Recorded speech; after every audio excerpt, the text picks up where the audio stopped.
السلام علیکم دوستو، میں ہوں امیر حمزہ اور آج ہم بات کرنے والے ہیں دنیا کے سب سے مشہور اور مسٹریس مونومنٹس پر، ایجپٹ کے پیرامڈس۔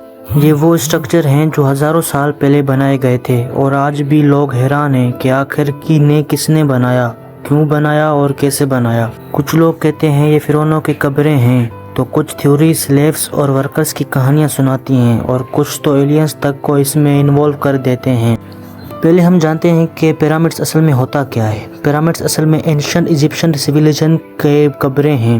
یہ بڑے اور مصروف اسٹرکچر فرعونوں کے لیے بنوائے جاتے تھے، جن کا مقصد ان کے جسم کو سرکشا دینا اور ان کے آفٹر لائف میں سیف ٹرانزیشن کے لیے قبر اور ریسٹنگ پلیس پرووائڈ کرنا تھا۔ ایجپشن کا ایمان تھا کہ مرنے کے بعد وہ ایک خدا اوسیرس بن جاتے ہیں، اس لیے پیرامڈس کے اندر ان کا جسم رکھا جاتا تھا۔ اس طرح پیرامڈس ایک ریلیجیس اور سمبولک مونومنٹس بھی تھا جو فرعونوں کے ایٹرنل لائف کو ریپرزینٹ کرتا تھا۔ ایجپشن کا یقین تھا کہ موت کے بعد زندگی جاری رہتی ہے۔ فرعون اور ایلیٹ لوگ اپنی روح کو سیف رکھنے کے لیے پیرامڈس میں اپنی ممیفائڈ باڈیز کو دفن کرتے تھے۔ یہ قبریں ان کی روح کو پروٹیکشن اور گائیڈنس دیتے تھے تاکہ وہ آفٹر لائف کے مصیبتوں سے بچا رہیں اور ایٹرنل لائف حاصل کر سکیں۔ پیرامڈس کے اندر ٹیکسٹ لکھے جاتے تھے جو ان کی سفر کو آسان بناتے تھے۔ پیرامڈس ان فرعونوں کے پاور ویلتھ کا سمبل تھا۔ یہ اسٹرکچر ان کی زبردست طاقت اور ریاست کی نمائش کرتی تھی تاکہ لوگوں کو ان کی گریٹنس کا پتہ چلے۔ یہ بھی دکھاتے تھے کہ فرعون کے پاس اتنی ریسورسز اور لوگ تھے جو اتنی بڑی کنسٹرکشن کر سکتے ہیں۔ پیرامڈس کے اندر فرعونوں کے چیمبر کے ساتھ ساتھ ان کے لیے ضرورت کی چیزیں بھی رکھی جاتی تھی، جیسے سونا، چاندی اور ریچول آبجیکٹس اور فوڈ رکھے جاتے تھے جو ان کے سول کے لیے آفٹر لائف میں ضروری سمجھے جاتے تھے۔ اس کے علاوہ پیرامڈس کے اندر ٹیمپلز بنائے جاتے تھے تاکہ لوگ ان کی عبادت کر سکیں۔ ہم نے اب یہ تو جان لیا کہ پیرامڈس اصل میں ہوتا کیا ہے۔ اب ہم جانیں گے کہ پیرامڈس کو کس نے بنایا، ورکرز نے یا غلاموں نے۔ پیرامڈس کو بنانے والے اصل میں اسکل ورکر تھے، غلام نہیں۔ یہ ورکرز اکثر کسان تھے جنہیں برسات کے موسم میں کام پر لگایا جاتا تھا۔ ان ورکرز کے ساتھ اچھا سلوک کیا جاتا تھا، انہیں اچھا کھانا دیا جاتا تھا، انہیں رہنے کے لیے پاس ہی میں ورکر ولیج تھے، ان کے علاج کیا جاتا تھا، ان کی عزت کے ساتھ دفنایا جاتا تھا، جو عزت اور مقام کی نشانی ہے، نہ کہ غلامی کی۔ یہ ورکرز آرکیٹیکٹس اور انجینئرز کی نگرانی میں کام کرتے تھے اور وہ ٹیم میں منظم تھے جن کے نام بھی ہوتے تھے۔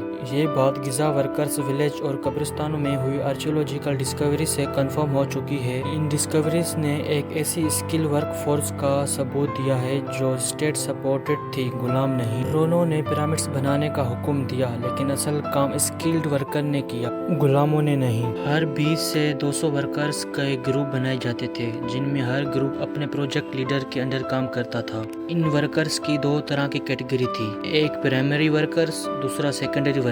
پرائمری ورکرز ہیوی قسم کے کام کرتے تھے، جیسے کہ اسٹون بلاکس کو کوئری سے لے کر پیرامڈس تک لے جاتے اور بلاکس کو سیٹ کرتے اور اسٹون کو اسپیسیفک شیپ دیتے۔ اور سیکنڈری ورکرز ریمپ بنانے، ٹولز بنانے، مورٹر اور فوڈ سپلائی کرنے جیسے سپورٹ ٹاسک کا ذمہ لیتے۔ ٹوٹل ورکر 20,000 سے 25,000 کے درمیان تھے اور ان میں سے 4,000 پرائمری ورکرز تھے۔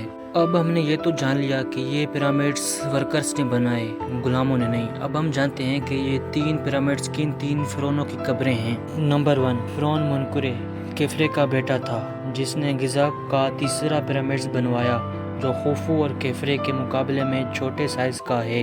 اس کے کمپلیکس میں کوئنس کے چھوٹے پیرامڈس بھی ہیں۔ دوسرے نمبر پر آتا ہے فرعون جوسر، سب سے پہلا پیرامڈ جسے اسٹیپ پیرامڈس کہتے ہیں وہ جوسر کا تھا۔ اس کی کنسٹرکشن سرکل 2610 BC سے لے کر 2630 میں درمیان میں ہوئی اور اس کا آرکیٹیکٹ امہوٹپ تھا جو پہلے پیرامڈس آرکیٹیکٹ مانا جاتا ہے۔ تیسرا اور آخری نمبر پر فرعون سینفرو، یہ فرسٹ ٹرو سموتھسٹ سائڈ پیرامڈس بنوانے والا فرعون تھا۔ اس نے ملٹیپل پیرامڈس بنوائے جیسے ریڈ پیرامڈس اور میڈیم پیرامڈس، جو آرکیٹیکچر میں ایک نئی سٹیج تھی۔ تو دوستو، یہ تھی ہماری آج کی ویڈیو۔ امید ہے کہ آپ کو یہ اچھی لگی ہوگی۔ اللہ حافظ۔